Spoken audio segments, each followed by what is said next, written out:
was identified as mentally retarded, put back from the 5th grade into the 4th grade, and stayed in that category until I got out of high school. I don't have any college training, but I met a high school teacher who one day changed my life. I was waiting on another student, and when he came in, he said to me, "Young man, go to the board and write what I'm about to tell you." And I said, I can't do that, sir. He said, "Why not?" I said, "I'm not one of your students." He said, "It doesn't matter, follow my directions now." I said, "I can't do that, sir." He said, "Why not?" I said, "Because I'm educable mentally retarded." And he came from behind his desk and he looked at me. He said, "Don't ever say that again. Someone's opinion of you does not have to become your reality." And as he talked, my heart began to beat fast. Tears began to run down my eyes, and I was in the back just listening to him, because the speech he was giving, that speech was for me. And he said, "Les Brown," he said, "if you want to do anything worthwhile in life, you've got to be hungry." I told Mr. Washington I wanted to become a disc jockey. And so I started working to develop myself. He said, "I want you to practice every day being a disc jockey." I said, "But I don't have any job now." He said, "It doesn't matter." He said that it's better to be prepared for an opportunity and not have one than to have an opportunity and not be prepared. And as I was working to develop myself, I applied for a job as a disc jockey, WMBM on Miami Beach. I went to a guy named Milton Butterball. I said, "How you doing, Mr. Butterball? I'd like to get a job as a disc jockey." He looked at me, he said, "You have any broadcast background?" I said, "No, sir, I don't." "You have any journalism background?" I said, "No, sir, I don't." He said, "We don't have any jobs available." I said, "Yes, sir." I went back to Mr. Washington and I told him. He said, "Don't take it personally." He said, "Most people are so negative, they will have to say no 7 times before they say yes." He said, "Go back again." So I went back again. I said, "How you doing, Mr. Butterball? My name is Les Brown." He said, "I know what your name is. What do you want?" I said, "I'd like to know whether or not you have any jobs for disc jockey, sir." He said, "Didn't I just tell you yesterday we didn't have any jobs?" I said, "Yes, sir, but I know whether or not somebody got laid off or somebody was fired, sir." He said, "No one was laid off or fired. Now get on out of here."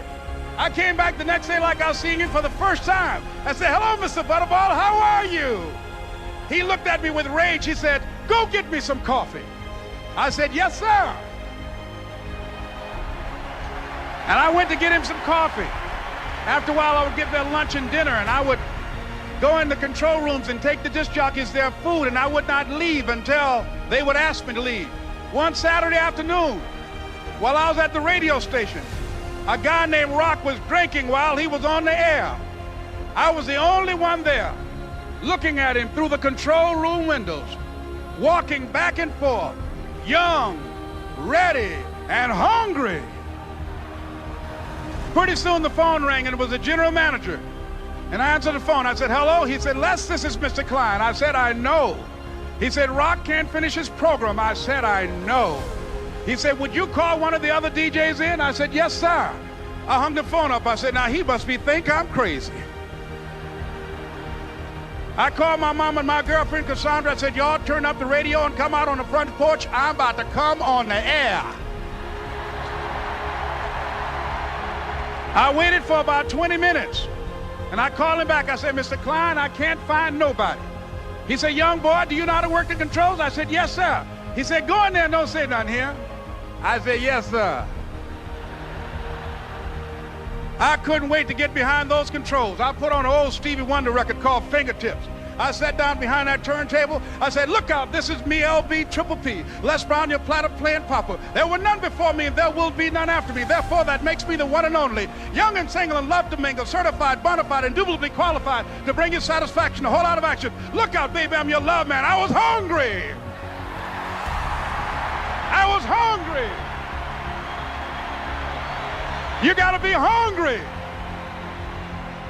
Begin to know that you have greatness within you. And if just one of you here begin to envision yourselves as being blessed and highly favored to reach your goals, if just one of you capture the essence of what that means, that you have greatness within you and a responsibility to manifest that greatness, that you can make your parents proud, you can make your school proud, you can touch millions of people's lives And the world will never be the same again because you came this way. It was hard, ladies and gentlemen, coming to speak to people. And I was facing financial difficulties in my own life. I was behind on my bills and my dreams, and I'm saying to them, you can live your dream. It was hard, ladies and gentlemen. It was very difficult to pick myself up each day believing that I could do it. There were times that I doubted myself. I used to ask myself, can I do this? And something said within me, you're the one. Don't give up on your dream. By continuing to push forward, by continuing to run toward my dream, that one day I would have my own talk show. It's a long shot, ladies and gentlemen, from Liberty City, an abandoned building on a floor, never knowing my mother or father. It's a long shot. Being here with you today in this dome in Atlanta, it's a long shot. No college training, labeled educable, mentally retarded, but I kept running toward my dream. Don't stop. Don't stop running toward your dream.